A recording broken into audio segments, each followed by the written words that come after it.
I somehow hit a nerve in a story I posted Friday about a routine day in city court in Sunny Daisy.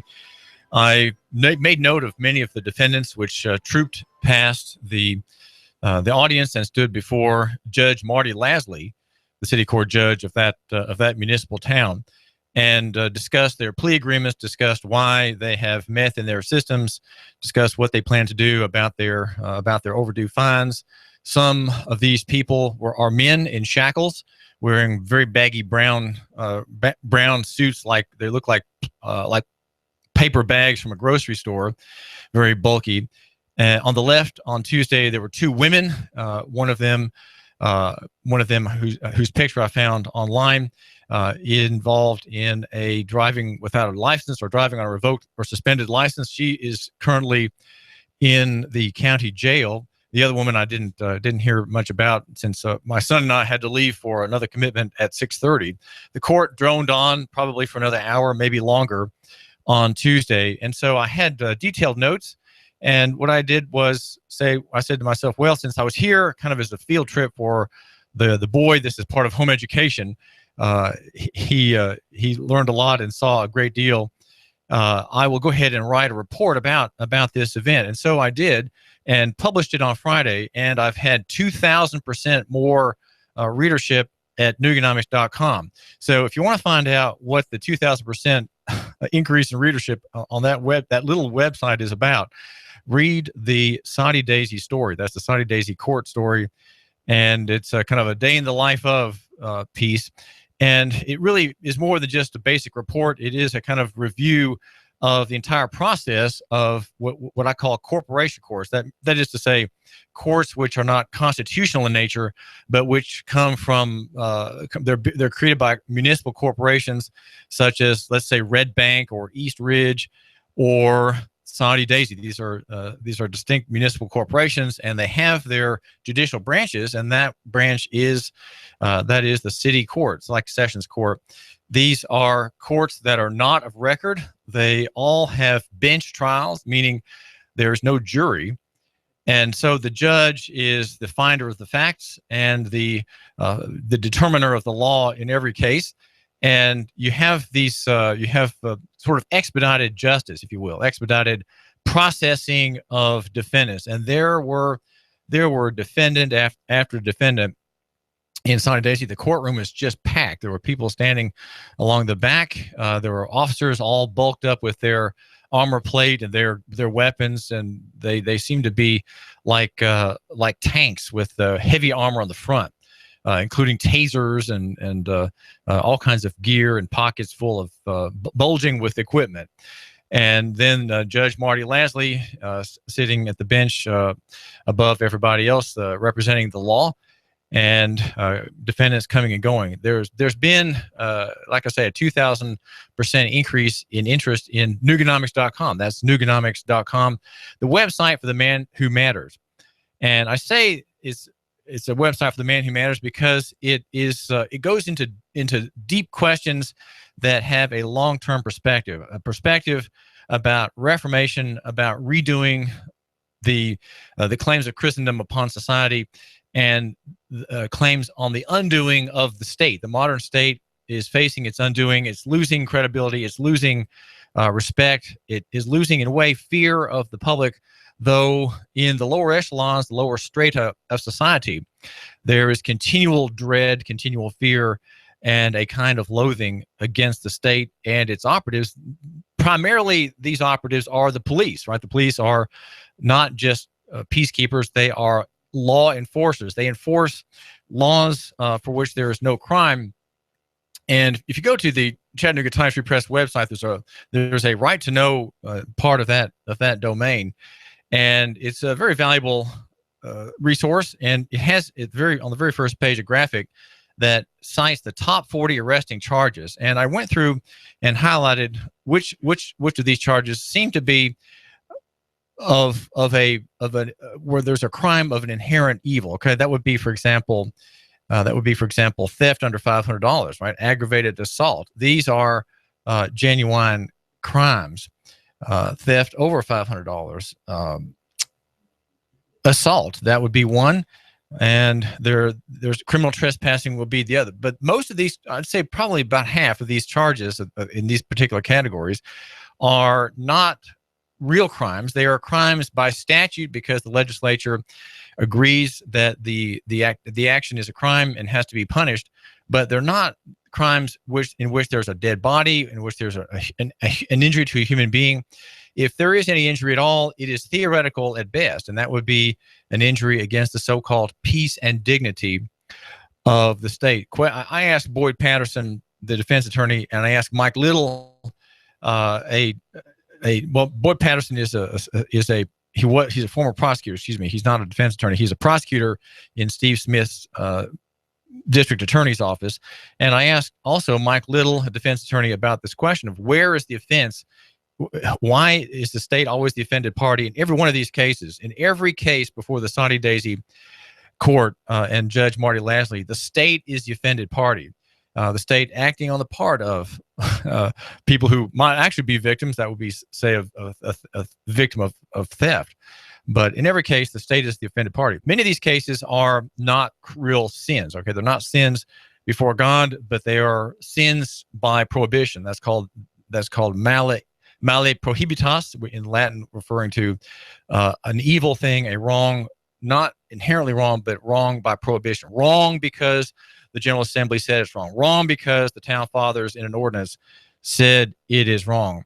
But at the Times Free Press website, this list includes, for example, driving on revoked, driving on suspended, failure to appear, possession of drug paraphernalia, contempt of court, and non-support, possession of marijuana, harassment. I'm not sure about if that's a real crime or just a paper offense. Driving on revoked, suspended, or canceled license, drinking underage alcohol, contempt of court. Those are I would categorize them just quickly here as crimes of prohibition. In other words, they're crimes in which there's no real victim, but they are crimes that have to be enforced so that the state can enforce its effective monopoly on violence, its effective monopoly on justice. So find out why this story has taken off. I'm not sure why I'm really surprised that there's been such huge interest in this story. And perhaps it is among the readers of prurient interest. Perhaps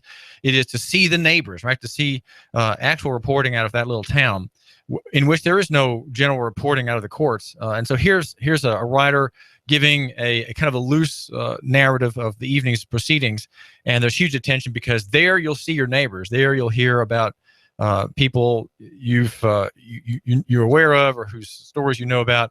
And so maybe there is a local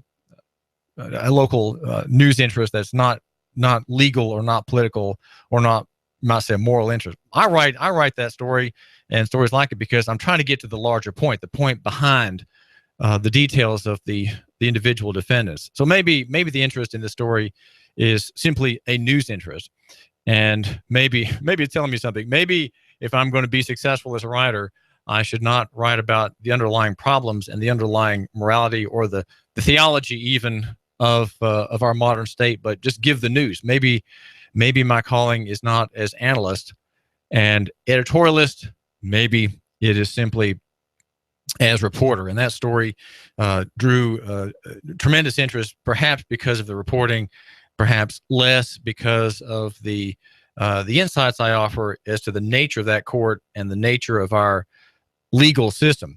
Well, this is David Tulis, and I do thank you for giving me a couple of minutes of your time. I am the editor of Nooganomics.com. If you haven't been to that website before, make sure you go there today. And it's the second. There's a rotating platform at the top of the website, and this story out of Soddy Daisy is the number 2 story. So you just have to wait for it to appear on the rotating series. There are four top stories that are fresh, and they rotate through. Each one's on the screen for about 3 or 4 seconds, and you can look at that and read what all the interest is about. I hope to be useful to you, my listener. And maybe every Tuesday, maybe I should take my son as his part of his homeschooling lessons into this court to watch people in chains and to hear of terror at home, methamphetamine addiction, why I can't pay the fine, sir, you're going back to jail. These sorts of things, which are which are a brutal part of modern life in a peace-loving country, right? A free country, as we say. And yet there are these courts in every jurisdiction, which, as I suggest, grind down the poor and enforce the fear of the state upon the common people, most of whom I would say don't know really what they're doing there, don't know how to defend themselves, cannot afford counsel, cannot afford an attorney, and yet they are at the mercy of a judge who, in the case of Marty Lashley, I'd say he's a good man to have there. Probably my thinking is he's better than the job. He's a more elevated person, more gracious person, a more refined man as an attorney than the job allows him to exercise. But it is an interesting problem I have as journalist. I'm David Tulis. I'm a writer, and I'm the editor of Nooganomics.com.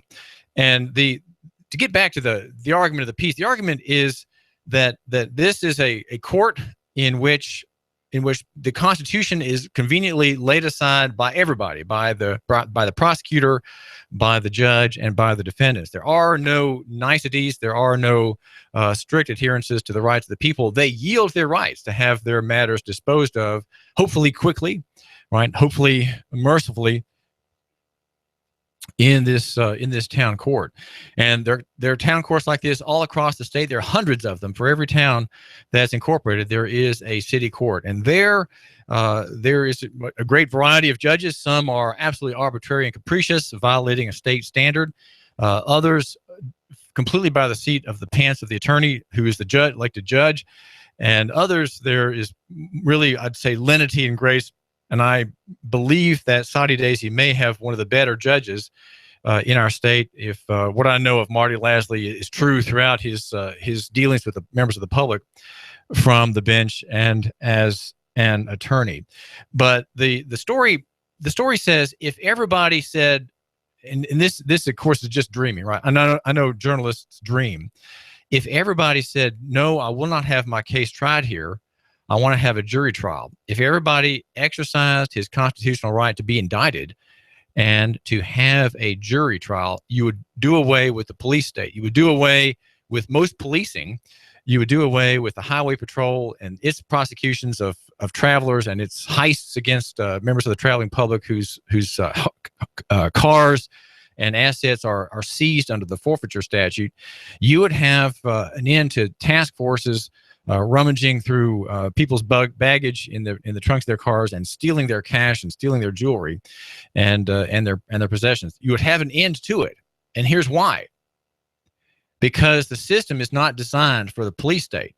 The system is not designed for the rapid action of justice. It is designed in its constitutional protections to have every defendant to be rightly accused by the grand jury, to be rightly accorded a jury of his peers to try him.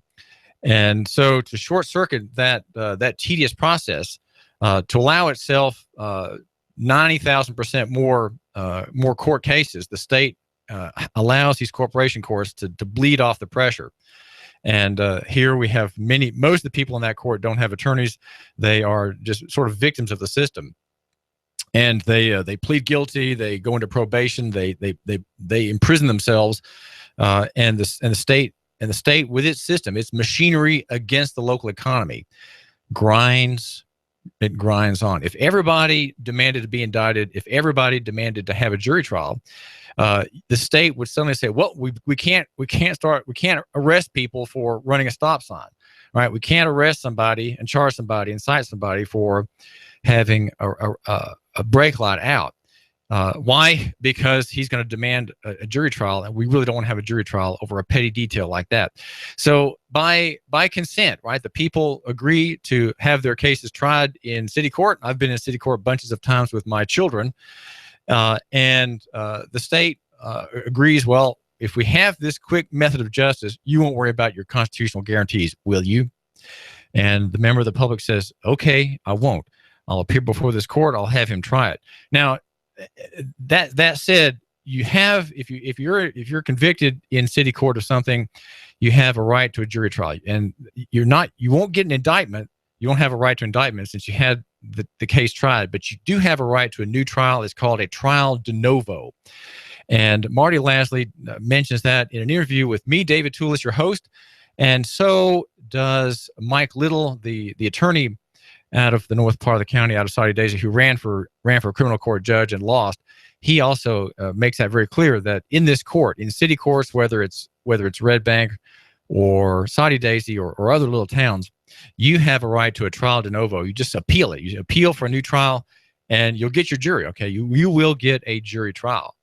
And that's something that many people don't know. They think that somehow if they're convicted, oh man, they're stuck. They've got to pay this fine. They've got to agree to things. Well, no, you don't have to agree. You don't have to agree. And it's my hope that that's a tidbit that might be useful to you, my listener, if you happen to know someone who is caught up in the gears of the modern state, the expedited state, which runs everything through very quickly. And wants you to agree to yield to your constitutional rights. This is David Tulis, and we're brought to you here at AM 1240 Hot News Talk Radio by P5 Preparedness, the prepper store, which has really a much broader audience than just preparedness-minded people. It's got, for example, an aquaponics system that lets you grow crops without soil and have fish for food, and a little system that an ecosystem that where one part supports the other, and that's called aquaponics. P5 also has multi-tools, severe weather gear, tactical gear, preparedness goods, and books. It has quite a few books. Proper planning prevents poor preparedness is the meaning of P5. That's P5. And it's on East Brainerd Road. Make sure you drop in.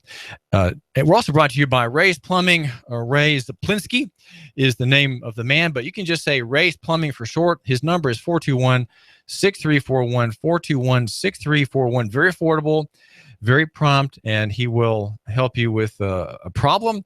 He will also help you on new construction if you're building a house or wanting to add to a house and needs a bit more plumbing work done, or improvements in your septic system. Make sure you contact Ray's Plumbing. That's Ray's Plumbing, 421-6341. There are a couple of editorials in the Sunday edition of the Times Free Press about school leadership. I think probably Pam Sohn and Clint Cooper agree. Okay, Sunday we're going to debate this school crisis story. And the story on the front page of the paper, I think Sunday, was despite millions, schools don't show improvement.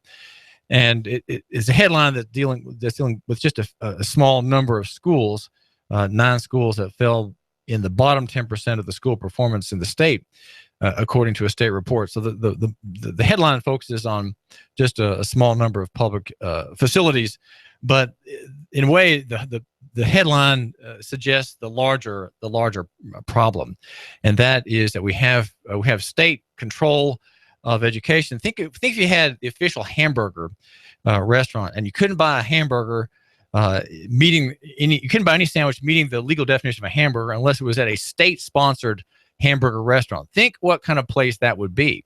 Think the service and the longevity of that business. Well, it would have great longevity. It would continue to be in service for decades, even though everybody would admit that its hamburgers were awful.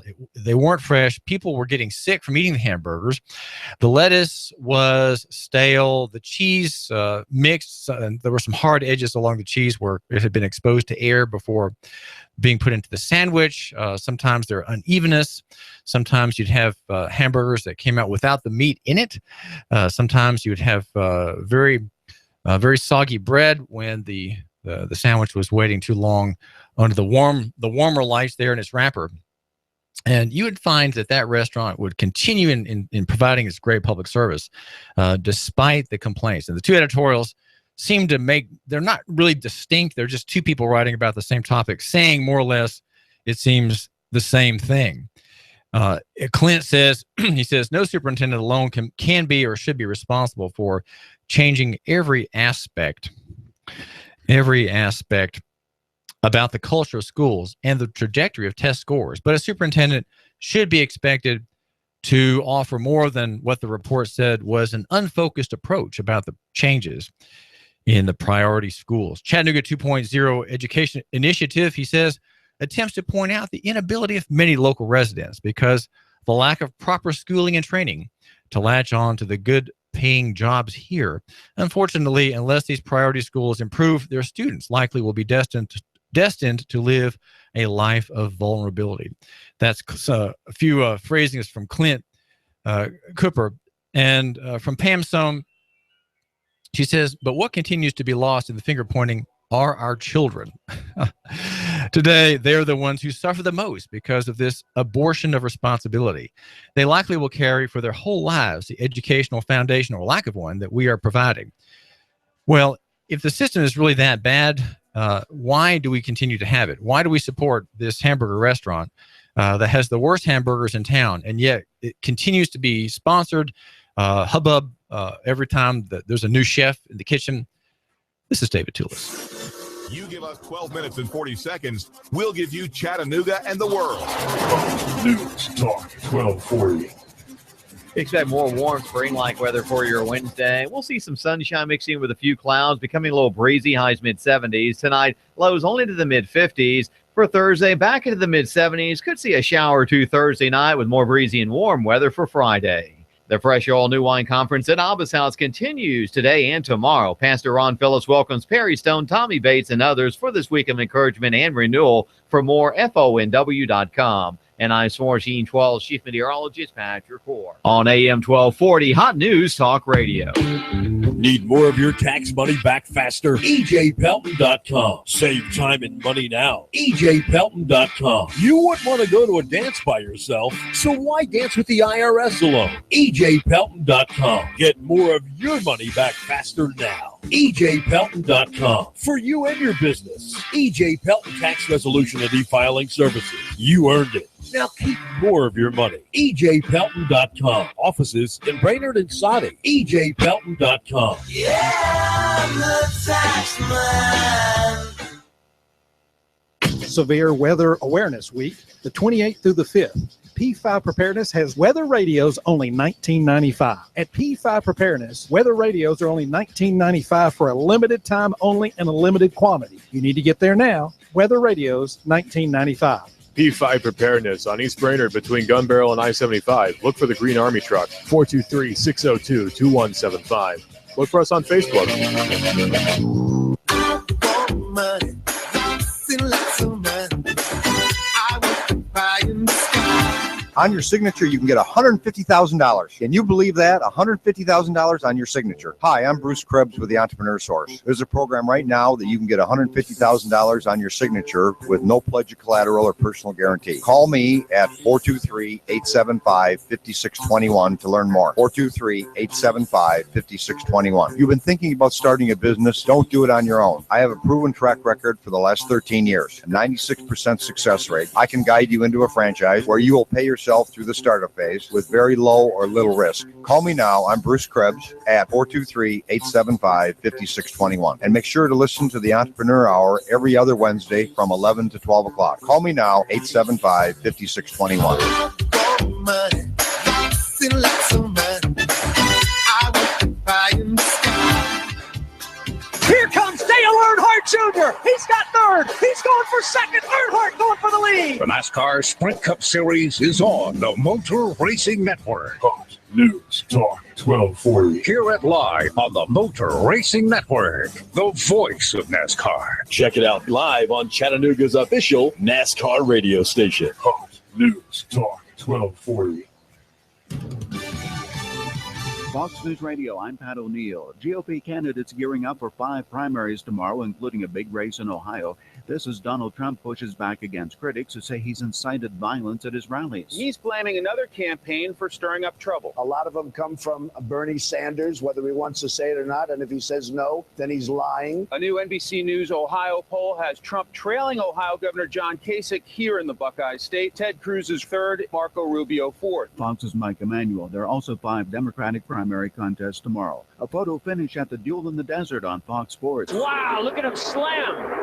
It's going to be. Whoa. Too close to call. I can't call that. Did you see them hitting one another? I think Harvick got it by a fraction of an inch. Kevin Harvick gets his record 8th NASCAR Sprint Cup win in Phoenix, edging Carl Edwards by 1/100th of a second.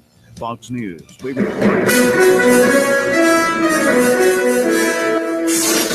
You give us 12 minutes and 40 seconds, we'll give you Chattanooga and the world. News Talk 1240. AM 1240 Hot News Talk Radio with your Hot News Now update. A man was shot in the head on Cowherd Street early Sunday morning. Police say that Reuben L. Simpson was injured, but his injuries are not life-threatening. The CPD responded at 3:20 a.m. after getting reports of the gunshot and located the victim. He was unresponsive when they arrived. The EMS responded as well and took him to a local hospital.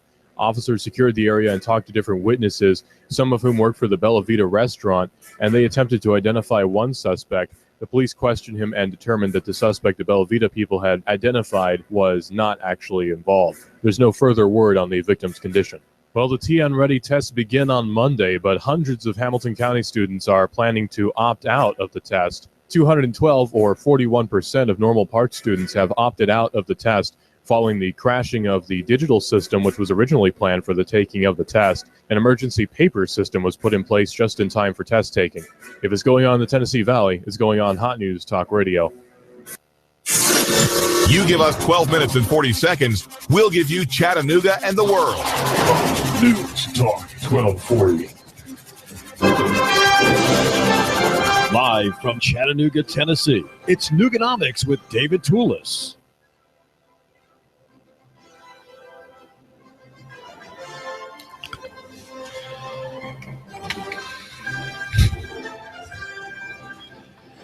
In my mind, the most important person in Tennessee is a laborer who lives in the middle part of the state in Lawrenceburg, Tennessee. And this morning, in fact, within the next 30 minutes or so, he's going to be in court. He's asking for a motion. He's filed a motion for a stay on probation. Probation is a trap. And you can read about the probation trap in the front page of the Sunday editions of the Chattanooga Times-Free Press, bringing forth an Associated Press story, a very important story, I'd say, about the probation racket. And here, the defendant's name is Arthur J. Hirsch. He's 65 years old. He's a laborer. And one time earlier in his life, he had been a county commissioner, a Maverick County commissioner in Maryland. Where he caused at every meeting an uproar because he was the people's man, sniffing out skullduggery among other commissioners and making enemies of everyone in officialdom, but beloved of the people, according to this man who says his mother who died last year and in his care kept a detailed record out of the press of his many doings in favor of the common people. So now he's going to be filing his defense for the common person, for the Hispanic, and for the poor person who drives as a matter of right without the privilege, if you will, the benefits, the protections even of the driver's license and insurance scheme proposed in commerce by a state government. So he's asking for a stay on probation. Why? Well, he was convicted in December by a jury of driving on suspended, driving without insurance, and driving without registration, and also on a gun charge. So on 4 counts, he was convicted, and will be appealing his case. But in the meantime, he has to deal with the probation machinery of the state. He relied on his and being a poor man, he relied on his counsel about the stay of probation reporting during appeal, since he had filed notice of appeal. But he got a call February 26th from a probation officer who said, "Hey, you've got to be showing up to us and start paying us our tax, which is a monthly tax that you pay for probation services." And well, he was told that there's no stay of probation. Well, the thing is, if you're appealing your conviction, how are you compensated for damage to you if the conviction is overturned, right? You can't have probation. You can't have those penalties imposed pending appeal because you may be right. And then how are you going to be make up for the losses and all the fines and all the trouble that is brought to you by having to enter this very costly state-run racket? Defendant declares that he is serving the Lord Jesus Christ weekly as a minister of music of the gospel and prayer to the patients, residents, and inmates at Crockett Hospital NHC Lawrenceburg Nursing Home, NHC Healthcare Scott Nursing Home, Countryside Nursing Home, and the Lawrence County Jail. And he's been at every court hearing required, and he is not a flight risk. He has an 8-year ministry. And he's asking that while he is appealing his case and with making remarkably insightful arguments, with a right understanding of the nature of our system, he will be in court. He will be there, and he does plan to appeal, but he doesn't have the means to pay the tax, and he refuses to waive his Fourth Amendment rights. Apparently, the probation department in that county, I think that's typical of other counties, demands that you waive your rights to be free from search and seizure apart from a warrant. And he says he absolutely refuses to yield the right, because he says, well, what'll happen is cops and troopers will come into his apartment anytime they want and wreck it. He says it's happened before. They'll come in without looking for anything or anybody in particular, and they'll just turn everything upside down, again, to cause trouble to him. Why to him? Well, because Jay Hirsch represents a threat to the administrative system. He represents a threat to commercial government. And commercial government is something that I write a great deal about. My name is David Tulis, and I cover that topic here at AM 1240 Hot News Talk Radio, and also at Nooganomics.com, the website for the man who matters. Generally not a popular website, not popular at all, because it looks at, you might say, the deep structures and sees a way out. It sees a way out. And I had a conversation this Lord's Day with one of the elders of my church, and I mentioned this particular case in Lawrenceburg, and talked about the Christian interest in appeal, the Christian interest in a right ruling from the Tennessee Supreme Court, which has not really had a chance to rule on the nature of the system yet. And that's because all these appeals that have well, not all of them, but most of them, well, yeah, I think all the appeals that have gone up on this issue of the right to travel versus the administrative claims against the Constitution have ended at the Court of Appeals. They've been negative rulings. And so Mr. Hirsch proposes to take it all the way to the top.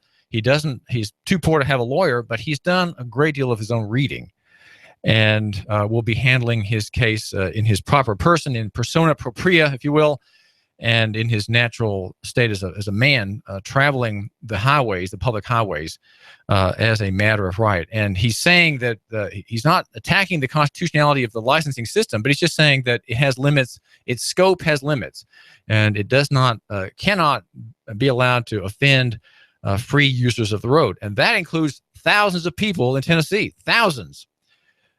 There are many black people who drive without a driver's license. They're very cautious and very careful. They don't want to have any trouble, of course. So they're very careful and cautious.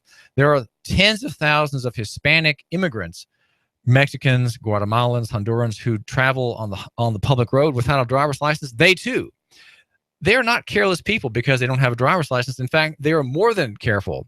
They're more careful than you who have a driver's license, because they don't. And they know that everybody else has one, but they don't, and they're afraid to get one. They don't want to get one. They don't want to apply in equity, right? They don't want to enter a commercial government relationship to get one. So they drive without the protection, if you will, the security, if you will, of a driver's license. And they're kind of exposed, right? They're exposed to the police. They're exposed to all kinds of hazards, being free users of the road. And so the Hirsch case represents a defense of the Hispanic. It represents a defense of the poor black man, the poor black woman who travels on the public road without these benefits. And also those principled free people who say, hey, I have a right to travel. I have a property right in travel, and I will not, on principle, on constitutional principle, exercising constitutionally guaranteed rights, I will not ask for a driver's license. I will not beg for one when I can drive freely by the strength of my own existence, right? Because I exist as a human being, I have this constitutional right, and I will travel about. And I know you think that's an obscure argument. I think you think to yourself, boy, that's an obscure corner in the battle for liberty, isn't it? And that's what the elder was saying. The elder was saying there is no hope. There is no defense. We do not have constitutional government. No court is going to agree with his argument. No court is going to say, yes, there is a distinction between commercial use of the roads and private free use of the roads. But I think this defendant will make the argument so squarely, without any clutter, that the judges will have to deal with what he says. And this is not the appellate court judge. These are the Supreme Court judges. If, Lord willing, he lives long enough, he survives the other hazards of his life, and has good health, and can pursue his claim to Nashville and the Supreme Court. And so the story, though, is probation and the trap of probation. He wants to not be entrapped in that. It's important to bring it up today. It is in the news at Nooganomics.com. But more importantly, it's in the news at the Chattanooga Times Free Press. Now, that I'd say is probably the #1 media outlet in Chattanooga. Even though it's gotten thin over the years, it's gotten kind of lean over the years, it does have the largest newsroom in Southeast Tennessee, and has provided a great public service in the Sunday editions, running in detail a long Associated Press story. The Tennessean, the headline is "Poor Offenders Pay Price When Probation Turns on Profit," and that is what has been happening.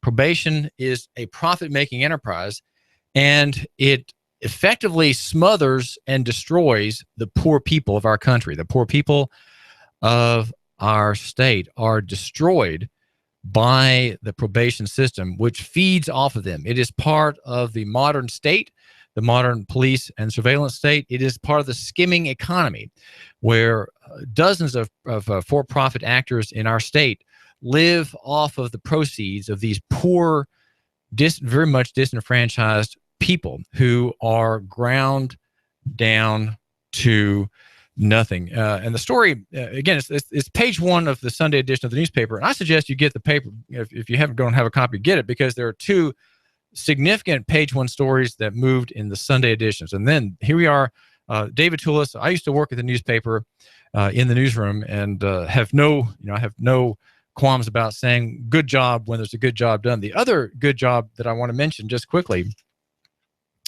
is a story about, just so you'll know that there's more there. It's about poverty, and it is written by Joy Lukachik Smith, who's married to Ellis Smith, the writer. Ellis Smith was on the business. He was business writer. Then he went over to the web pod. He was kind of wasting his life there on the web part of the newspaper. And I believe he's writing again. He probably is working on a long-term project. And Joy is his young wife, and she has written a terrific story about poverty and the connection of Christianity to poverty fighting. And the Chalmers Center at Covenant College on Lookout Mountain. Covenant College has the Chalmers Center, and it is a remarkable labor, and it is led by Brian Fickert, who is a writer. He's a Christian intellectual, and Fickert's book, which I very carefully read, it is called "When Helping Hurts, How to Alleviate Poverty Without Hurting the Poor and Yourself." It's "When Helping Hurts, How to Alleviate Poverty Without Hurting the Poor and Yourself." You can see a copy of this book at YouTube. And it is published by a local author. The other author is Steve Corbett.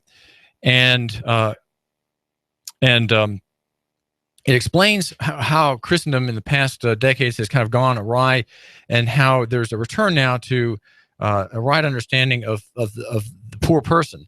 And it's called not need-based charity, but asset-based charity. That's a shorthand for, you might say, local economy in charity and in mercy. But the story that I want to mention now touches on probation. Probation is a racket, and we want to pray for an end of this system, which is as the story says, supposed to be a substitute for jail or prison, but requires offenders to report regularly and maintain good behavior. But the story says, but in this fast-growing county outside Nashville, the story is out of Murfreesboro, and more than a dozen states, probation for misdemeanors is a profit-making and increasingly contentious venture. There's a quote here from a local sheriff, Robert Arnold. It's not supposed to be about money. The unfortunate part of our judicial system is once you get caught up in it, it's like a rat wheel you can never get out of because of some of the fees and the probation. So what happens is people get trapped. They're imprisoned for debts that they can't pay. They're imprisoned for fees that they can't pay. And this is extremely important because as news develops, I guess there was a coincidence of news.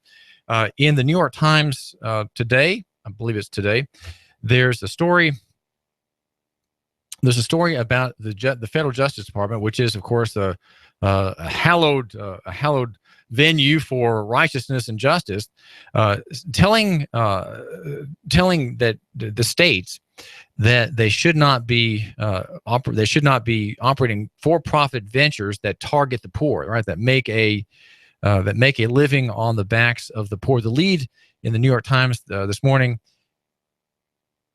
March 14. That's Sunday. Well, it says the Justice Department on Monday called on state judges across the country to root out unconstitutional policies that have locked poor people in a cycle of fines, debt, and jail. It was the Obama administration's latest effort to take its civil rights agenda to the states, which have become a frontier in the fight over the rights of the poor and the disabled, the transgender, and the homeless. There's a letter. The letter is from Vanita Gupta, who is the top civil rights prosecutor, and Lisa Foster, who leads the program on court access. And they warn against operating courthouses as for-profit ventures. In other words, the warning from the biggest player in the commercial government field, Washington, the warning is against smaller players in the states, also operating ventures in commercial government. Commercial government is my term for government for profit, and we have possibly too much of that here in Tennessee and in Chattanooga. This is David Tulis. We're brought to you by Superior Air Systems in the big orange vans. Superior Air, making sure that your heating unit and cooling unit in the summer functions efficiently and correctly without fault. These are men and women who come to you in the big orange vans. The number is 886-6602, 886-6602. Superior Air Systems here in Chattanooga and Hamilton County. And my name is David. As if you didn't already know, I really appreciate you giving me a couple of minutes of your time. I'm live on YouTube, and you can tell me whether or not my green bow tie is out of sync with my green shirt, both of which are covered by partly covered or neighbors of a blue, navy blue jacket. I am the host here at AM 1240 Hot News Talk Radio, and we've got Binary just after me. Binary covering the digital sector with a very libertarian bent, of strong libertarian pro freedom sort of anti surveillance perspective. That's with Russell, our news director, and it's a couple of days a week. Well, it's 1 or 2 days a week. We're trying to get you more binary as we can. Also at noon we've got Colin Cowherd, and at 3 the great neocon mouthpiece Sean Hannity. Sean Hannity, we are that Sean Hannity station, and hope that you will give him time as you are able.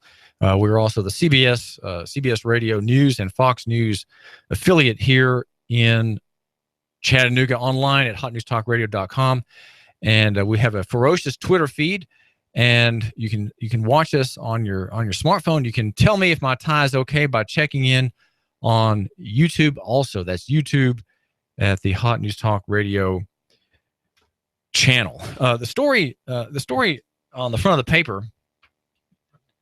The story on the front of the paper in the Sunday edition is about probation and profit, and it's a heart-wrenching story. But I want to say that I'm very glad that the newspaper has given it such prominence. The story from AP has a couple of writers, clearly a long project. These are AP national writers, Adam Geller and Sharon Cohen, published also in the Tennessean. Do I think an excellent job in exposing commercial government. There's a There are 1,000 courts, most of them in the South, that have been signing over supervision of misdemeanor offenders to private companies who gouge these people and then imprison them if they don't pay. Jay Hirsch is facing the prospect of drug tests in a driver's license dispute. He's facing the prospect of having to pay for that, to pay to have a visit. And he's a poor man. He's a laborer.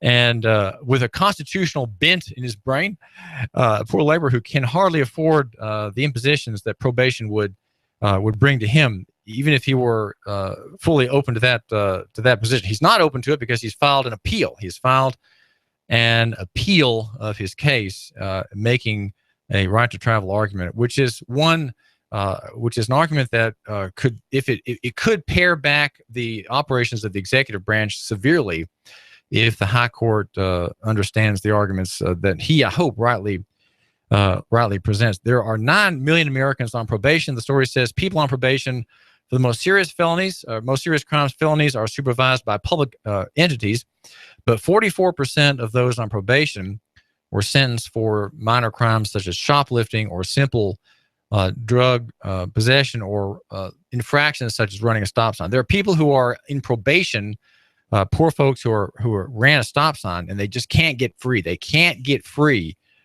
of the system. The companies charge offenders supervision fees ranging from $40 to $45 a month, and most also collect court-imposed fines and court costs.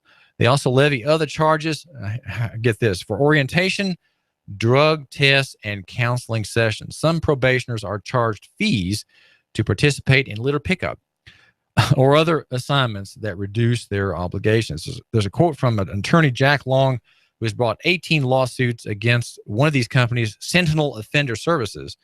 For each service, he says, they make a profit. He calls the system cash register justice. He filed a suit on behalf of a woman, the story says, who had been repeatedly jailed for probation violations, and she was awarded $50,000. There's a quote here from the pro commercial government organization called Community Corrections Association of Georgia. Hang on. Caller, this is David Tulis, and you're live on the air at AM 1240 Hot News Talk Radio. What's your word? I'm glad you're bringing up the subject of the police state. It's a total scam. It comes down to the system wanting everybody involved in the system in one way or another.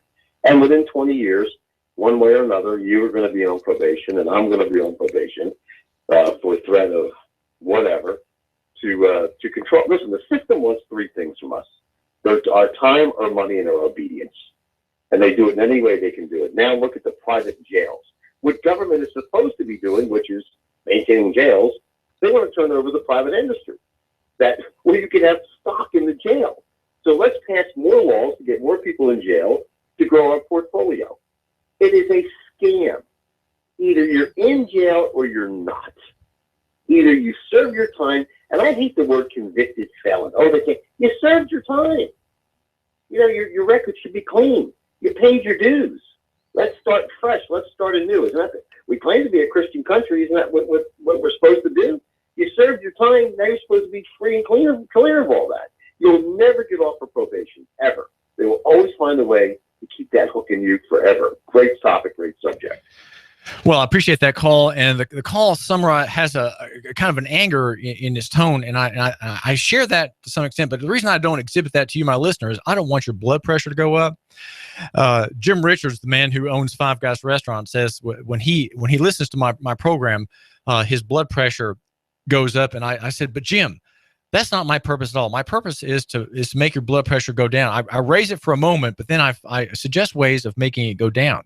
How do we make it go down? Well, here, since we have kind of a state cartel business, it's a little harder to talk about the remedy. The remedy is farther out than the remedy for other problems. I was mentioning a moment ago the book by Steve Corbett and Brian Fickert at Covenant College. The book is called When Helping Hurts: How to Alleviate Poverty Without Hurting the Poor and Yourself. The newspaper has done a tremendous service in this Sunday edition. I want to tell you about what is reported there in just a minute. And the argument essentially is we need to have local economy in missions. We need to have local economy in charity. And local economy is one that esteems your neighbor, one in which you help your neighbor and serve your neighbor, but you don't zoom in with a solution that's not doesn't fit his situation or his scale or his size. That's been a problem. Americans have had a problem of zooming in with giant answers, very expensive solutions, water pumps and automatic tractors in faraway countries, and they've often left more devastation behind than they've resolved. This is David Tulis. I've got some important messages that I want you to hear. You give us 12 minutes and 40 seconds, we'll give you Chattanooga and the world. News Talk 1240. Shake, shake, shake it at Five Guys Burgers and Fries. The most delicious and unique milkshakes. How about this for delicious and different? Add freshly cooked bacon to any milkshake. Is that even legal? You bet your milkshake and booty it is. Chocolate caramel bacon shake. Coffee caramel shake. All hand blended. Shake, shake, shake it. Down at Five Guys Burgers and Fries. Just about any flavor shake that you can imagine. And they are delicious. Get your shake, shake, shake on at Five Guys Burgers and Fries. Five Guys Burgers and Fries, located in Hickson at North Point. Gun Barrel at the Walmart Center. Downtown 4th and Broad. And in Cleveland at Keith and Stewart. MLS 2239. What would you do with all that cash? Listen up, y'all. Ben Phillips here, Home Rate Mortgage, 805-9100.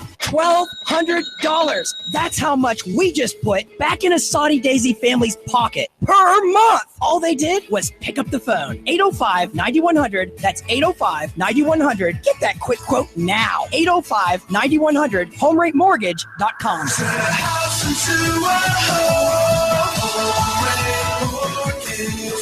MLS 2239. Do you want to achieve the American dream in 2016? Listen up, y'all. I'm Ben Phillips with Home Rate Mortgage, 805-9100. We just helped a police officer purchase his first home in East Brainerd. Now he's grilling and chilling on his back deck. The American dream. You could achieve it with no money down options. Why wouldn't you call? 805-9100, HomeRateMortgage.com.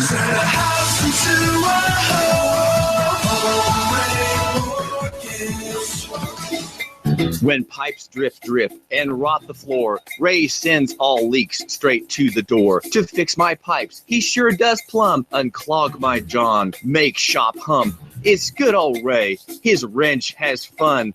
421-6341. Your plumbing's busted, here Ray come. Call 421-6341. In crawl space low, he does yet stoop. Fixing pipe and woe to poop. Ray's the plumber, call him now. With coin but few, he'll please and how. 421-6341. It's good old Ray, a beam of sun. 421-6341. 421-6341. Our house in the middle of our street. Hi, I'm Sabrina with Sabrina Realty Associates. Now is a great time to sell your home. In our area, inventory is at an all-time low, which translates into higher sales prices. Call us today at 423-499-7780 to set up a free consultation and discuss our unique and aggressive marketing programs. We will provide you with a free market analysis to determine the right value of your home. Call us today at 423-499-7780 or visit our website at SabrinaRealty.com. In the middle of our street. Expect more warm spring-like weather for your Wednesday. We'll see some sunshine mixing with a few clouds, becoming a little breezy, highs mid-70s. Tonight, lows only to the mid-50s. For Thursday, back into the mid-70s. Could see a shower or two Thursday night with more breezy and warm weather for Friday. The Fresh Oil New Wine Conference at Abba's House continues today and tomorrow. Pastor Ron Phillips welcomes Perry Stone, Tommy Bates, and others for this week of encouragement. You give us 12 minutes and 40 seconds, we'll give you Chattanooga and the world. WSDT Saudi Daisy, Chattanooga.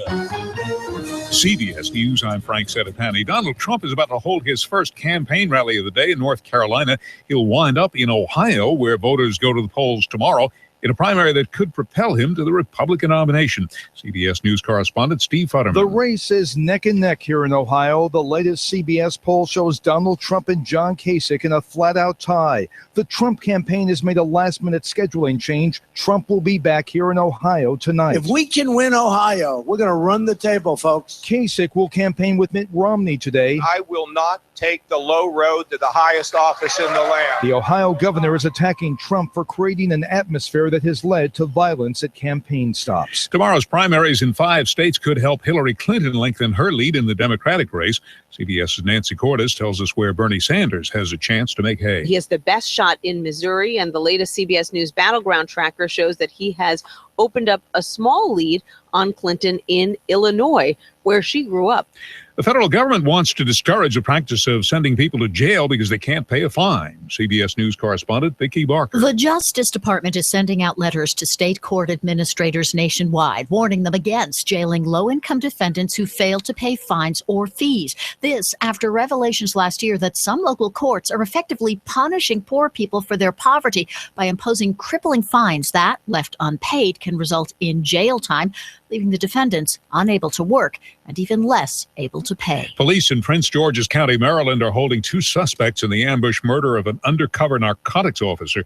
28-year-old officer Key Colson was gunned down outside a police station. John Tellich was the head of the local police union. This community is going to lose a man that dedicated himself to protecting every one of them, and it's a shame. Police officials have not indicated a motive for the attack. An advocacy group has launched a preemptive strike against a possible Supreme Court nominee. CBS's Pam Coulter has that. A nominee hasn't even been announced yet, but there are already ads attacking one of the widely talked about candidates. This is Jane Kelly. The ad by the Judicial Crisis Network started running in Washington and the states of moderate Democratic senators this weekend. As a lawyer, she argued that her client, an admitted child molester, wasn't a threat to society. The Republican Party's also launching a public relations campaign designed to block the president from filling the high court vacancy. Pam Coulter, CBS News, the White House. CBS's Charlie Daggett reports that Kurdish forces have captured an American who went overseas to fight for ISIS. Where are you from? United States. Kurdish TV shows documents that identify him as Mohammed Jamal Amin, including a Virginia state driver's license. It's believed he was born in Virginia to a Palestinian father and an Iraqi mother and entered Syria from Turkey 2 months ago. The Dow's down 47. This is CBS News. 30-year fixed rates in the 3s. Anybody who's followed mortgage rates knows that you don't let rates in the 3s get away. This is Dan Smith for Private Plus Mortgage. Rates have dropped, and our customers have been locking in 30-year refis in the 3s. But even better, in many cases, Private Plus is paying the closing costs. So what's your goal? Lower your payment and save money?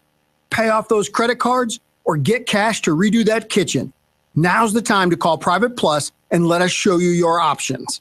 So if your rate's in the 4s, or if you've refied in the last year, remember this: 30-year fixed rates in the 3s. Call Private Plus Mortgage today, 888-220-6200. Refi or purchase, 888-220-6200. Private Plus Mortgage. Private Bank of Buckhead, 3 Piedmont Center, Atlanta, Georgia, 30305. Actual terms may vary. Member FDIC, equal housing lender, and MLS number 758-195. Call toll free for credit costs and terms. Survivors of a deadly attack by Islamic terrorists at a beachfront resort in Ivory Coast are telling harrowing tales of how they cheated death. CBS's Deborah Pata has more on the story from Johannesburg, South Africa. The gunmen were heavily armed with AK-47s, ammunition clips, and even grenades. The attack is the latest to target West African luxury hotels. In November, 20 people were killed at a hotel in Mali, and in January, 30 were killed in Burkina Faso, including an American aid worker. The attack in Ivory Coast took 16 lives. One woman hid in a restroom for more than 2 hours with her year-old baby as gunmen ran past, firing. The Syrian peace talks have resumed in Geneva. The only plan B available is return to war, and to even worse war than we had so far. UN Special Envoy Staffan de Mistura says what happens today will be critical.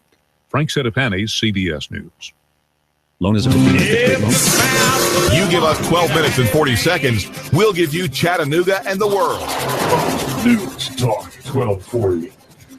Expect more warm spring-like weather for your Wednesday. We'll see some sunshine mixing with a few clouds, becoming a little breezy, highs mid-70s. Tonight, lows only to the mid-50s. For Thursday, back into the mid-70s. Could see a shower or two Thursday night with more breezy and warm weather for Friday. The Fresh All New Wine Conference at Abba's House continues today and tomorrow. Pastor Ron Phillips welcomes Perry Stone, Tommy Bates, and others for this week of encouragement and renewal. For more, FONW.com. And I'm Swargene 12 Chief Meteorologist Patrick Core on AM 1240 Hot News Talk Radio. You give us 12 minutes and 40 seconds, we'll give you Chattanooga and the world. News Talk 1240. Live from Chattanooga, Tennessee, it's Nooganomics with David Tulis.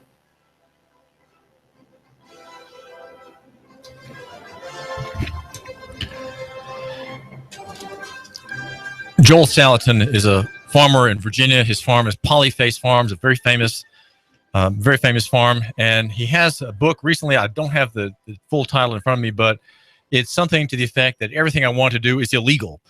And he has been fighting the states, governments, and in his own state, and he's been fighting the harassment of bureaucrats against the free market, against local economy in the agricultural sector. Now, our theory here at the David Tulis program is that local economy is like a shell, it's like a bullet, and the penetrator at the end of it, at the tip, the hardened steel, if you will, that lets the bullet enter the armor plate of the enemy tank.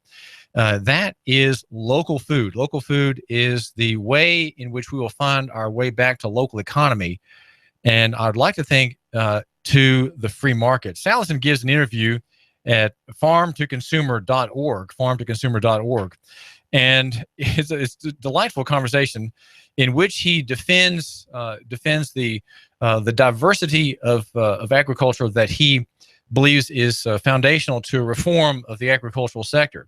What's happened with agriculture is that it has become an industry, and it has become monocultural. You don't have diversification. You don't have diversified crops. You have industrial scale on everything, and bringing with it the ruination of soil, the depletion of the soil, and thus also the depletion of much of the food that we have in the American food sector that doesn't have essential minerals and nutrients in it that you would have in food grown in a more biblical, more crop rotating, more diversified kind of agriculture that Salatin believes in. So the premise of the interview is, if you were president, what would you do? Right? Of course, that from someone who believes in local economy, that's kind of a ridiculous question, because the answer is nothing that a president can do, except perhaps in the negative, and then perhaps only as against the operation of his executive agencies. Right? All the agencies, FDA among them, chief among them, are serving the president. They serve the executive. He says, official policy currently includes the right to patent live GMOs, the right to indiscriminately spray toxic poisons over all the environment, encouragement to feed dead cows, dead chickens, and chicken manure, subsidies for land destroying farm practices, dietary guidelines that refuse to differentiate between Twinkies and fresh sprouted whole wheat sourdough bread.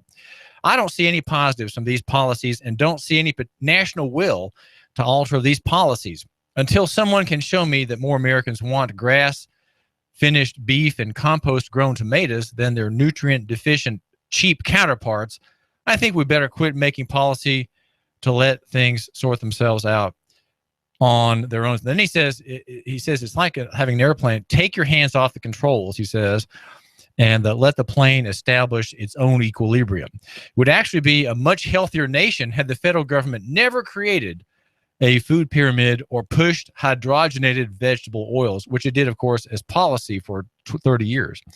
Since we've tried federal government meddling and it's yielded disastrous results, Joel Salatin says, how about we try having the federal government stand down and see what happens? Of course, he's just dreaming. I think though, in my natural optimism, I'm your host here, David Tulis, and I'm very optimistic. In theology, they would say it's post-millennial, it's as opposed to premillennial.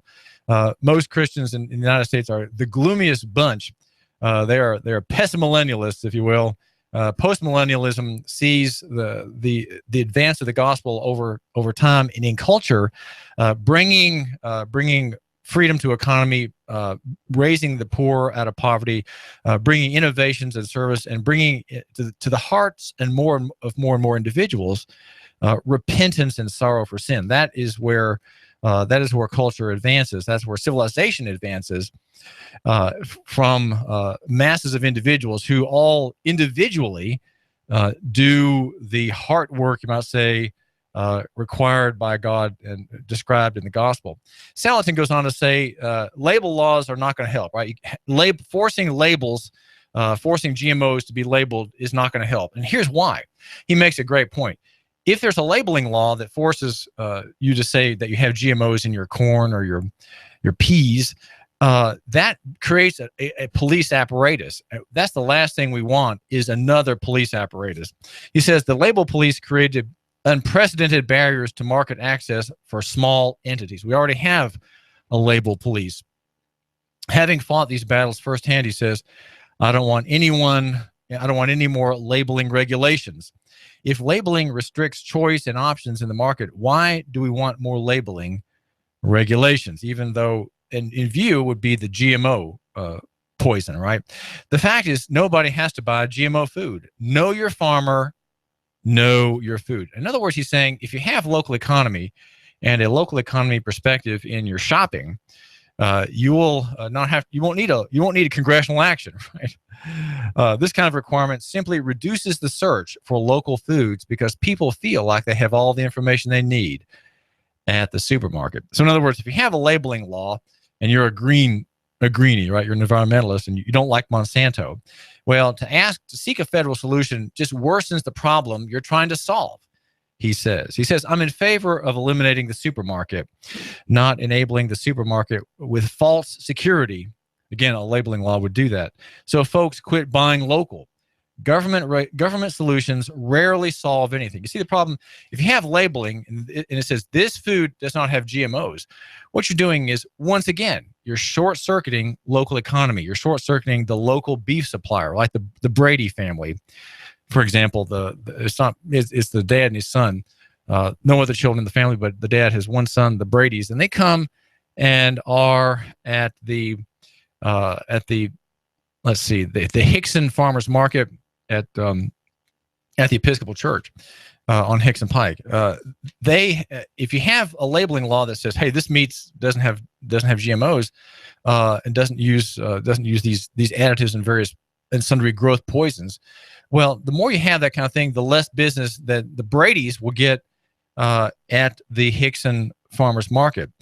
It gives a false security. It drives people to the market that has the label, right, as opposed to the market that does not have the label, which would be the local farmer, right, the local producer. He says government solutions rarely solve anything. Whenever we ask for government relief, it disempowers the citizenry. It disempowers the citizenry and reduces options. And that's not a positive development. If you don't know if a product has GMOs, don't use it and don't buy it. That doesn't require an act of Congress. It ultimately empowers the individual.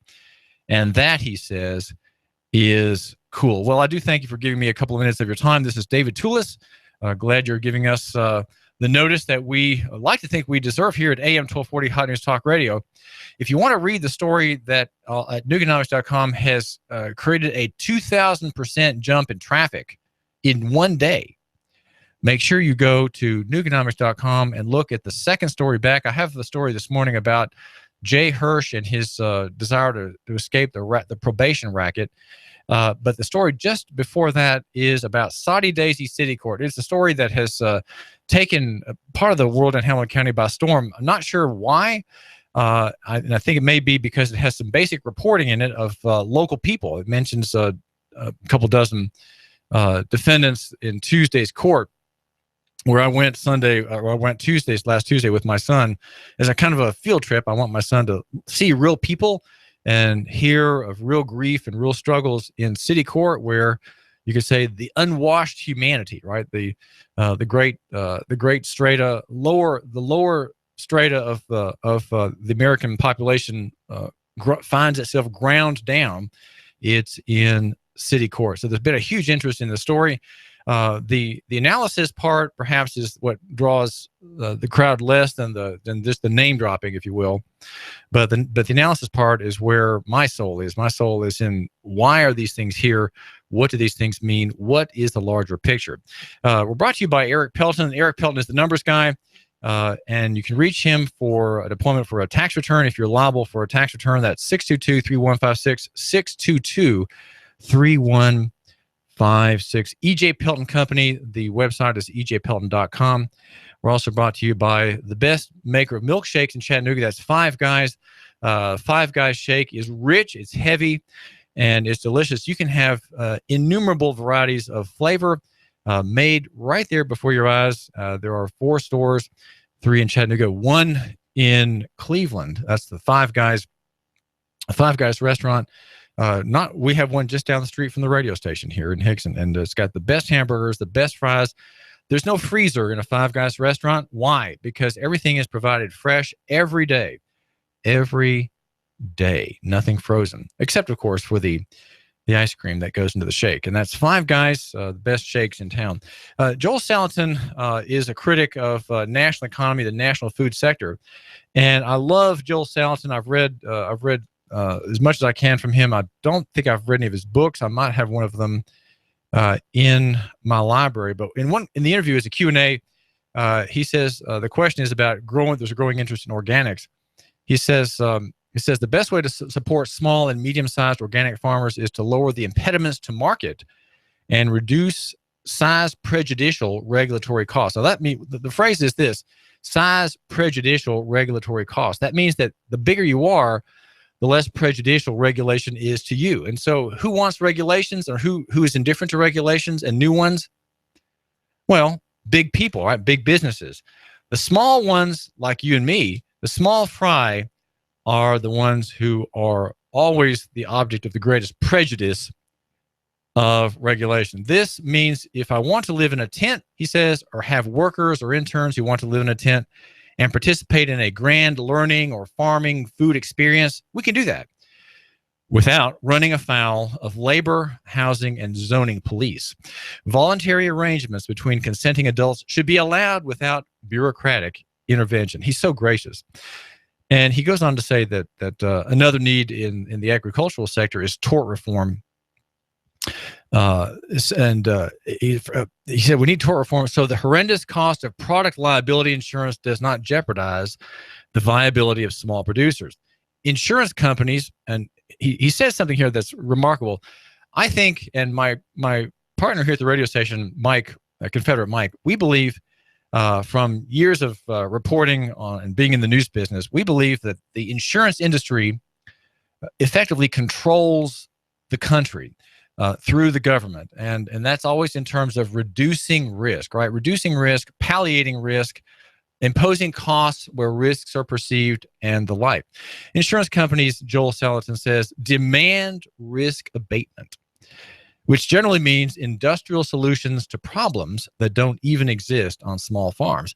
So if you want to get into a broader market and you're a small farmer or an organic farmer, you face gigantic hurdles that are in a scale bigger than your operation. And so what you do is you can't expand and you can't improve your service. As to funding support, the best way to encourage small and organic farming is to do what?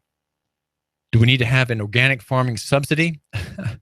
Well, no, he says, is to eliminate all subsidies and concessions to the industrial food complex.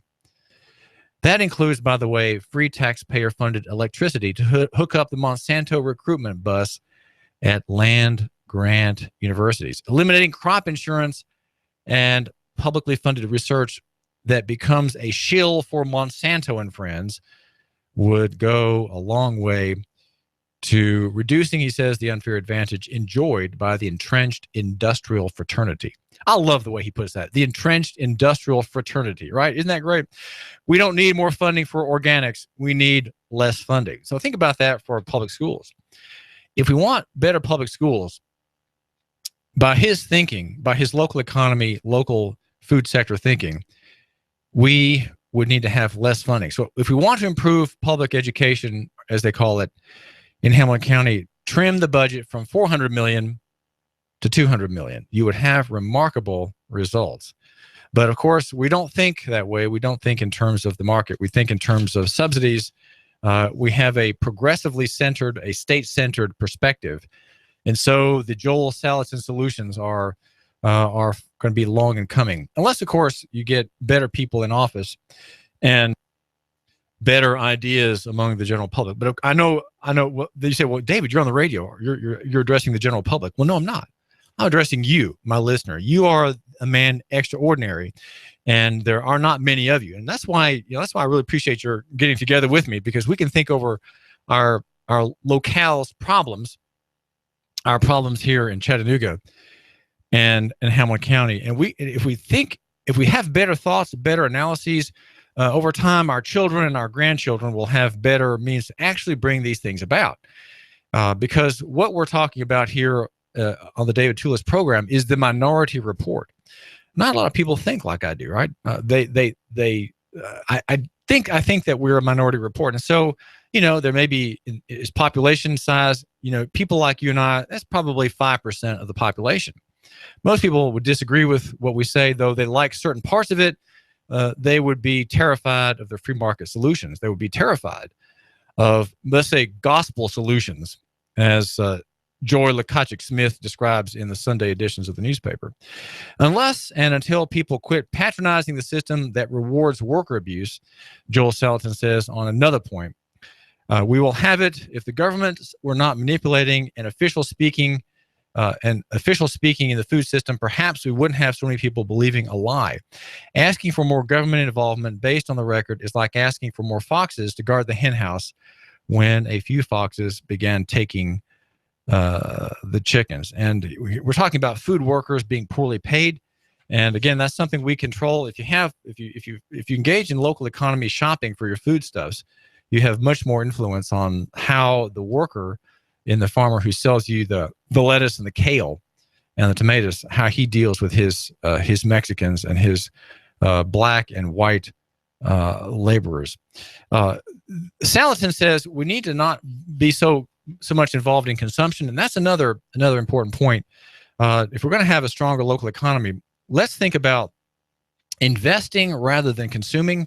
And he says Teresa on his farm in Polly's Face, Virginia, Teresa and I deprived ourselves of TV, nice housing, and a respectable car for years in order to start this farm. If we didn't grow it, we didn't eat it. I've been to about 3 movies in my lifetime. We never ate prepared food. Victimhood is rampant in our country, he says, and does not help people either negligent, lazy, incompetent, or ignorant.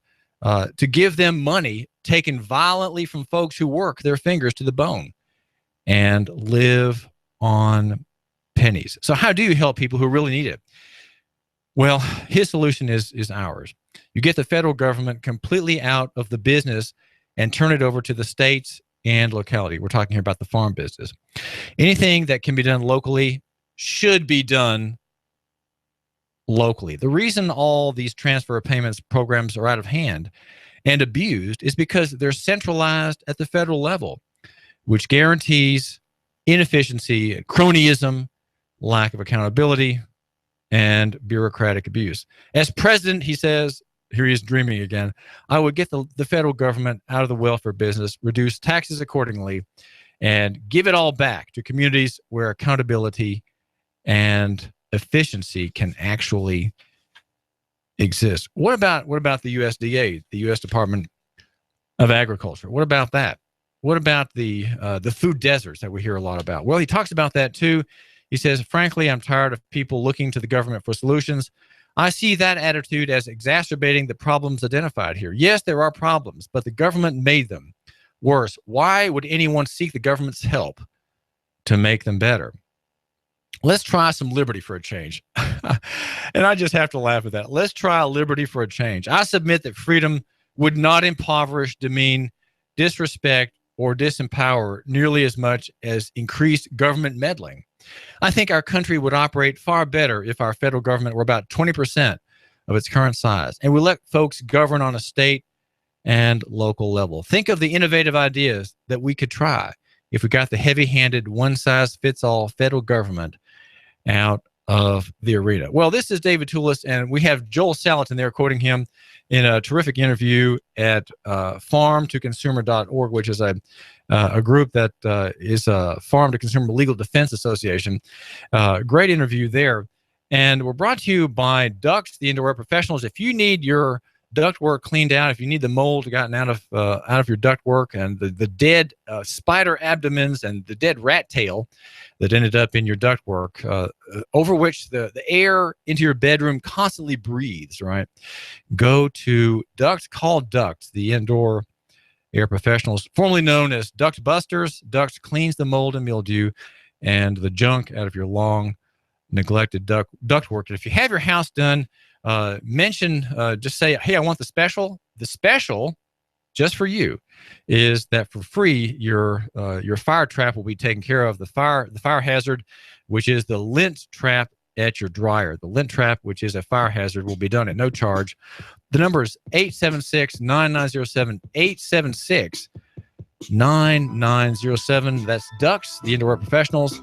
And my name is David Tulis. I do thank you for giving me a couple of minutes of your time. Our argument is love your neighbor and buy local. You give us 12 minutes and 40 seconds, we'll give you Chattanooga and the world. News Talk 1240. Shake, shake, shake it at Five Guys Burgers and Fries. The most delicious and unique milkshakes. How about this for delicious and different? Add freshly cooked bacon to any milkshake. Is that even legal? You bet your milkshake and booty it is. Chocolate caramel bacon shake. Coffee caramel shake. All hand blended. Shake, shake, shake it. Down at Five Guys Burgers and Fries. Just about any flavor shake that you can imagine. And they are delicious. Get your shake, shake, shake on at Five Guys Burgers and Fries. Five Guys Burgers and Fries, located in Hickson at North Point. Gun Barrel at the Walmart Center. Downtown 4th and Broad. And in Cleveland at Keith and Stewart. MLS 2239. What would you do with all that cash? Listen up, y'all. Ben Phillips here, Home Rate Mortgage, 805-9100. $1,200. That's how much we just put back in a Saudi Daisy family's pocket per month. All they did was pick up the phone. 805-9100. That's 805-9100. Get that quick quote now. 805-9100. HomeRateMortgage.com.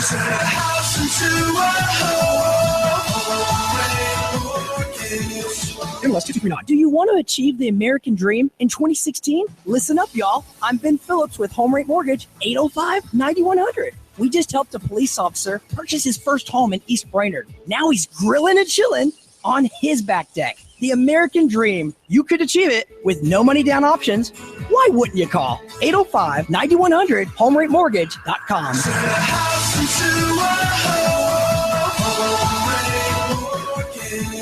Expect more warm spring-like weather for your Wednesday. We'll see some sunshine mixing with a few clouds, becoming a little breezy, highs mid-70s. Tonight, lows only to the mid-50s. For Thursday, back into the mid-70s. Could see a shower or two Thursday night with more breezy and warm weather for Friday. The Fresh Oil New Wine Conference at Abba's House continues today and tomorrow. Pastor Ron Phillips welcomes Perry Stone, Tommy Bates, and others for this week of encouragement and renewal. For more, FONW.com. And I'm S'mores Gene 12's Chief Meteorologist, Patrick Hoare. On AM 1240, Hot News Talk Radio. Are you prepared for severe weather? Do you have a severe weather plan? Do you know how to protect yourself from tornadoes? And most importantly, do you have a weather alert radio? Come to P5 Preparedness and let us help you get ready for severe weather or any other emergency. P5 Preparedness is located on East Brainerd Road between I-75 and Gun Barrel. Look for the green Army truck. Call us at 423-602-2175. You need to get prepared today. Don't wait until it's too late. Nobody knows what tomorrow holds. Get the skills and supplies you need or die waiting for help. P5Preparedness.com. P5 Preparedness is located on East Brainerd Road between I-75 and Gun Barrel. You give us 12 minutes and 40 seconds, we'll give you Chattanooga and the world. News Talk 1240. Fox News Radio, I'm Pat O'Neill. An Amtrak train derailment overnight just west of Dodge City, Kansas. This man was on board. There was a large burning smell, so we were all really concerned about that. 29 people with non-life-threatening injuries. We have transported patients, the injured patients, to Dodge City and Garden City. Gray County, Kansas emergency official ranks Beamer. There were more than 140 passengers and crew. The derailment cause still unknown. In Louisiana, at least 4 dead after recent flooding. Downpours have submerged roads and cars, washed out bridges, and forced evacuations, not only in Louisiana, but in Arkansas, Tennessee, Alabama, and Mississippi, where officials are looking for 2 fishermen who've been missing for days. Fox Radio's Tanya J. Powers. President Obama could nominate someone to the Supreme Court this week to replace Justice Antonin Scalia. The Republican Party says it will launch a PR campaign against anyone the president names. Fox News. You give us 12 minutes and 40 seconds, we'll give you Chattanooga and the world. News Talk 1240. AM 1240 Hot News Talk Radio with your Hot News Now update. A man was shot in the head on Cowherd Street early Sunday morning. Police say that Reuben L. Simpson was injured, but his injuries are not life-threatening. The CPD responded at 3:20 a.m. after getting reports of the gunshot and located the victim. He was unresponsive when they arrived. The EMS responded as well and took him to a local hospital. Officers secured the area and talked to different witnesses, some of whom worked for the Bella Vita restaurant, and they attempted to identify one suspect. The police questioned him and determined that the suspect the Bella Vita people had identified was not actually involved. There's no further word on the victim's condition. Well, the TN Ready tests begin on Monday, but hundreds of Hamilton County students are planning to opt out of the test. 212, or 41% of normal parts students, have opted out of the test following the crashing of the digital system, which was originally planned for the taking of the test. An emergency paper system was put in place just in time for test taking. If it's going on in the Tennessee Valley, it's going on Hot News Talk Radio. You give us 12 minutes and 40 seconds, we'll give you Chattanooga and the world. News Talk 1240. Live from Chattanooga, Tennessee, it's Nooganomics with David Tulis.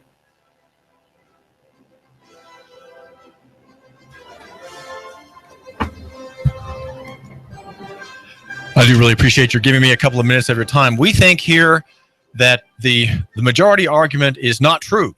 And so what I try to do here every morning in talking with you, my listener, is to provide the alternative narrative and fuel for reform, fuel for wanting the right thing. I think if we can, if we want the right things and desire the right things and long for true and good things, we are better off, even though we see how far off they really are, how long it will take to get them. Better to desire the right thing if it's godly than to desire the wrong thing if it's just good, okay?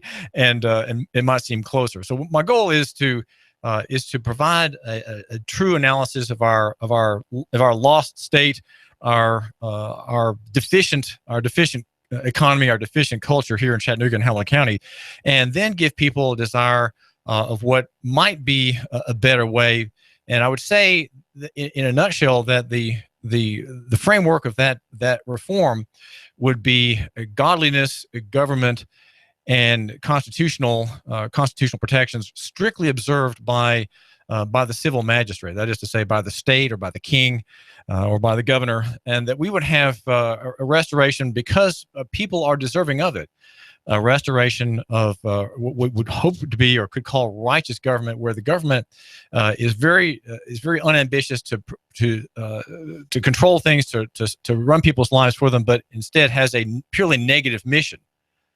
The civil magistrate, the judge, has the negative mission, that is to oppress the evildoer, and that's it. There's no positive ethic he can bring about. There's no good thing he can do. He can't run welfare right. He can't run the housing industry right. He can't run the education industry right. He can barely run the war industry right. And he's got at every turn, he's got hangers on. He's got carpetbaggers promoting the evils that he's supposed to fight. Right? He's carpetbaggers and industry and crony capitalists there to say, you've got to step in to help. You've got to manage this problem or that. And we have government hugely overextended and are facing a national economic, financial cataclysm when reality sets in. especially if it sets in the equities markets and the stock market. The argument in the minority perspective is that no, far is not better than near, and no, big is not better than small, and nay, complex is not better than simple. And in the footnotes, where in 5-point type the fleas fight with javelin and scimitar, we would say no, corporate is not better than personal, and hardly is abstract better than physical. I think it's just the other way around. And we live in an upside down world, and everything seems to be backwards. And I think if we understand how the things are backwards, we can long for and desire the right thing. I think a lot of people look at such as the probation scandal that was covered on the front page of the local newspaper in Sunday's editions. They look at that and say, how can we get out of this awful mess? How do we get out of it? And I think reading that story leaves one with a sense of sort of hopelessness. It just seems hopeless. It's one more newspaper edition, one more huge problem caused by government. And who knows how to solve it? There's no voice in that story that talks about reform. There's just no one there to say, here's where we need to go. These are the statutes that have to be revised and the like. No one's thought really about altering it, just about complaining about the problem.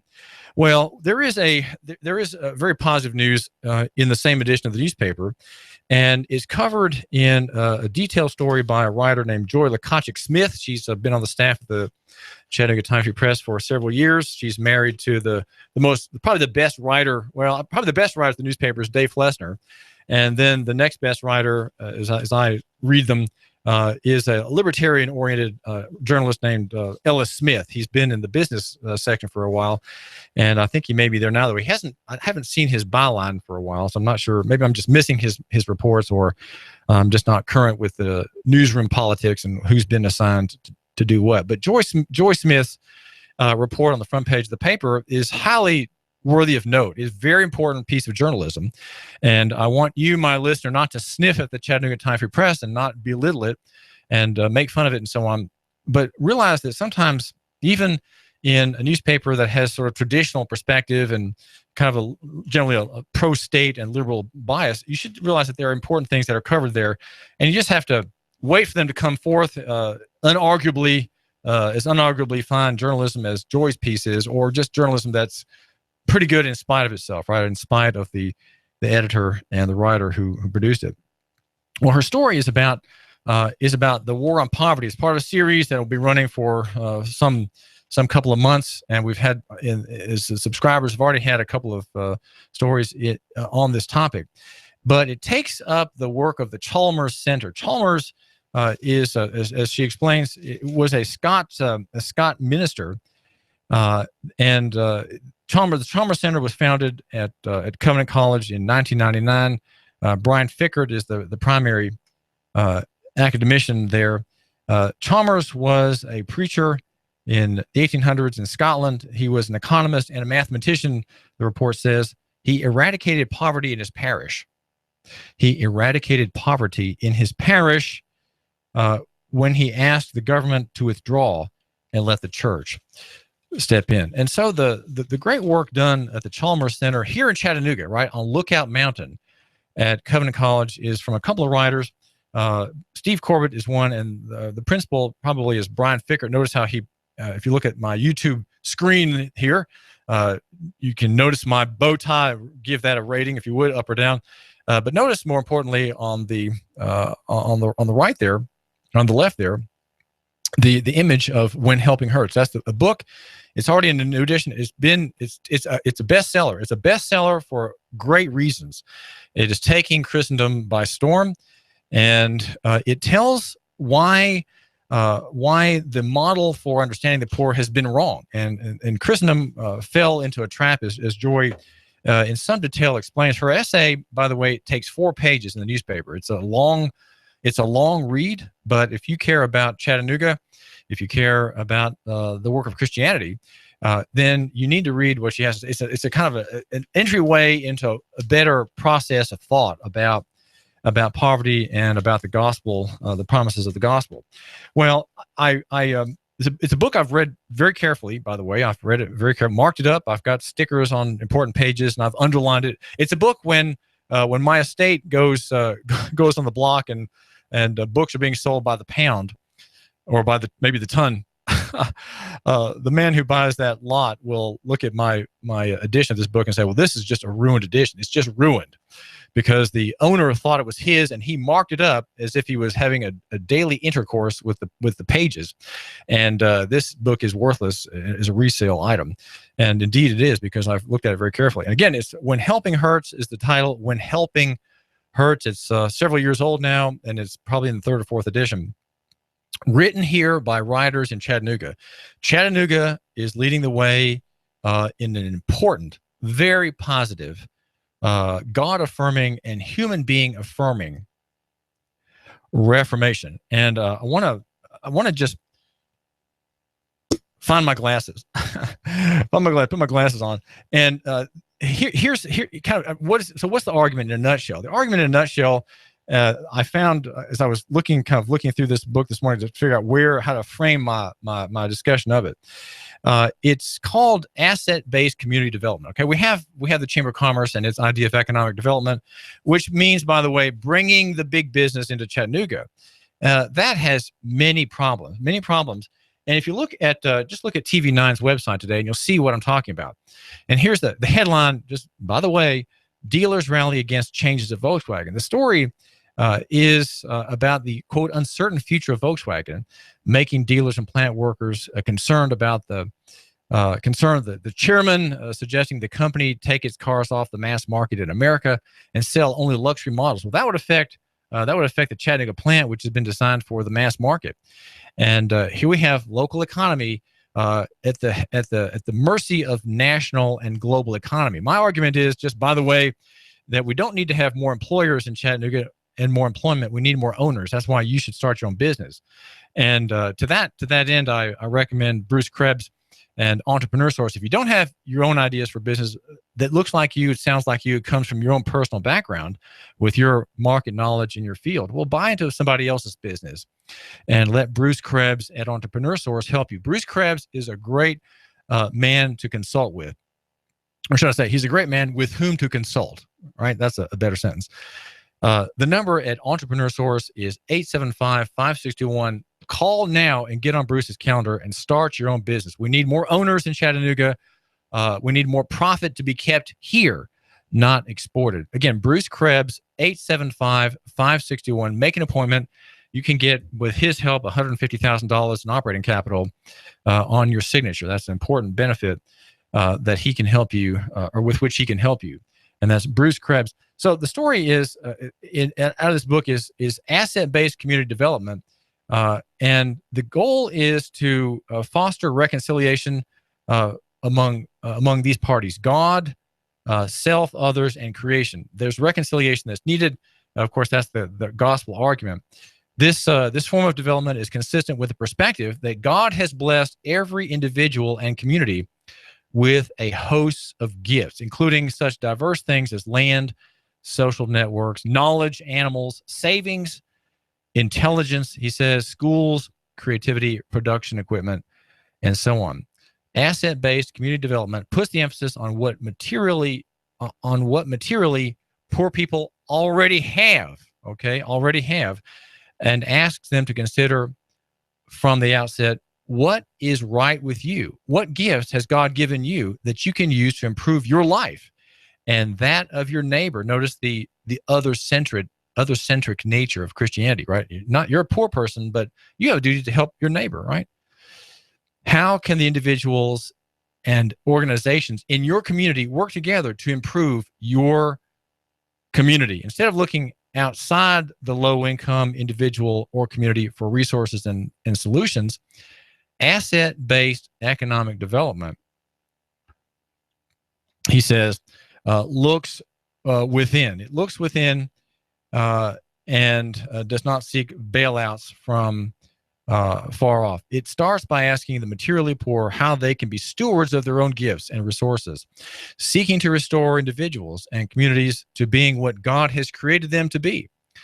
from the very start of the relationship. Indeed, the very nature of the question, what gifts do you have, affirms people's dignity, he says, and contributes to the process of overcoming their poverty of being. So poverty is not just material lack, right? It's a poverty of being, a poverty of perspective, a poverty of the soul, as the gospel rightly points out. And by this, and as they tell us of their gifts and abilities, Brian Fickert at Covenant College says, we can start to see them as God does, helping us to overcome our sense of superiority, that is, our own poverty of being. In contrast, needs-based development, which is the other kind, which is what we all know about, needs-based development focuses on what is lacking in the life of a community or a person. The assumption in this approach is that the solutions to poverty are dependent upon outside human and financial resources. Churches and ministries using a needs-based approach are often quick to provide food, clothes, shelter, money to meet the perceived immediate needs of low-income people who are often viewed as clients or beneficiaries. Pouring in outside resources is not sustainable. All right, you got that? National economy, national bailout, national credit, national funds are not the answer to Chattanooga, right? It needs to come from the inside. What do we have here? What are asset-based economic development here? You know, this applies to poor people, but it really applies to everybody, you, my listener included. Pouring in outside resources is not sustainable and only exacerbates the feelings of helplessness and inferiority that limits low-income people from being better stewards of their God-given talents and resources. When the church or ministry stops the flow of resources, it can leave behind individuals and communities that are more disempowered. They're more disempowered than ever before. Asset-based approaches to poverty alleviation should not be seen as denying the fact that low-income people, like all of us, have glaring needs. Some of these needs emanate from their personal sins. Some result from unjust social, economic, political, and religious systems. And some come from natural disasters resulting from Adam and Eve's sin. Indeed, the fall has tainted every last speck of the cosmos. The point of asset-based community development is not to deny those needs or the deep-seated brokenness that undergirds them.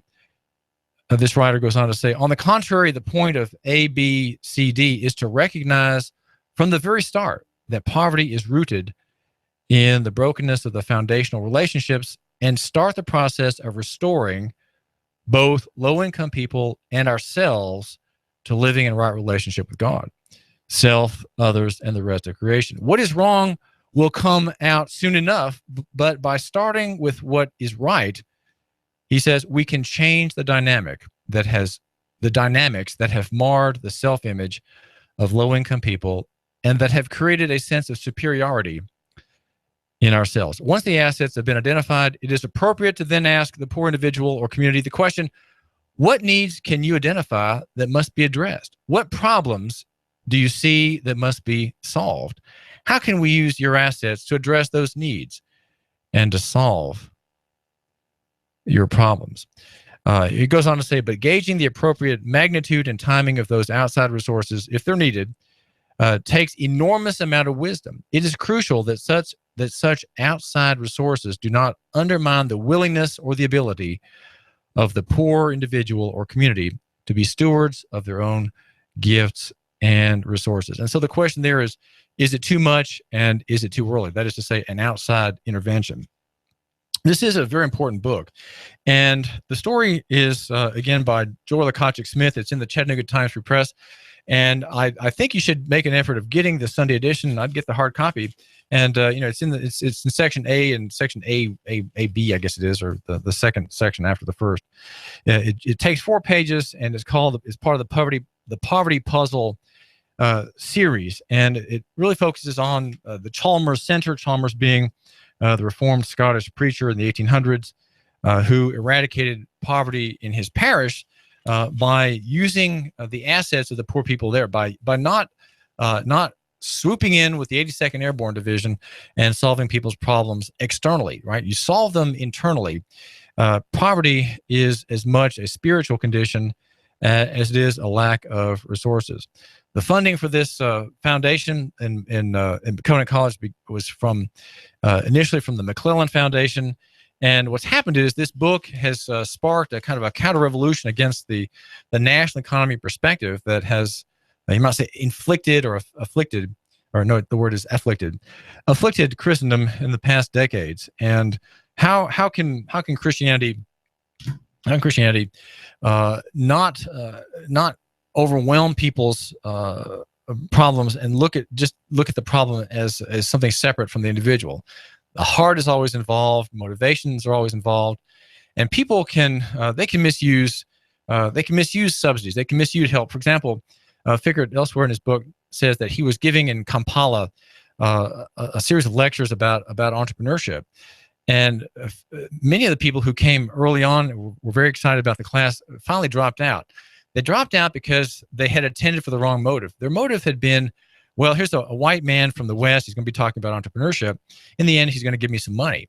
And when they realized that he wasn't going to be giving them money, they left. The ones who stayed in that series of lectures truly wanted to know how to sell, to know how to produce, to know how to provide customer service, and to understand a particular market that they and the people in that market they could serve, right? That's what entrepreneurship is. And so they stayed on and they learned about using the assets they have, though poor, though slight perhaps, to provide a service and to generate a little bit of capital, right? If you have capital, you can live off of that. And then if you have capital going back into the business, you can expand the service, right? You can increase your supply, you can lower your prices, perhaps you can find more customers for your business. So people often deal with Christians to dupe them, to take advantage of them.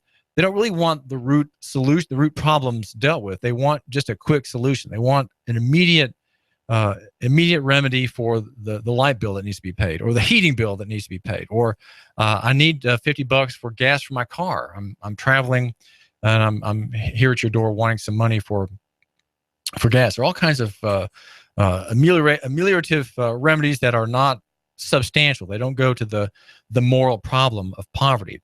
And this book, again, the title is When Helping Hurts: How to Alleviate Poverty Without Hurting the Poor. And yourself, I have the early edition before you on YouTube here. This book is a tremendous study. It is an argument for effectively local economy. It talks about local economy and local economic development with a focus on the poor. And the Chattanooga Times Free Press has given 4 pages of space in the print edition to examining this line of thinking, which I dare say is remarkable, and we should be very encouraged to see both the coverage in the newspaper and also the work among Christian academicians and graduates from that program who are giving this, teaching this course. Boxes of this book are being bought up by churches, by Christian ministries around the country. Brian Fickert, who lives in St. Elmo, is in huge demand. He was gracious enough recently to give me an interview. He is a man whose work is changing the face of this interest in Christianity, in Christendom, this interest in the poor. Christianity has always been about taking care of the downtrodden, taking care of the poor. And this is part of Reconstruction. This is a reconstruction of a vital area of culture.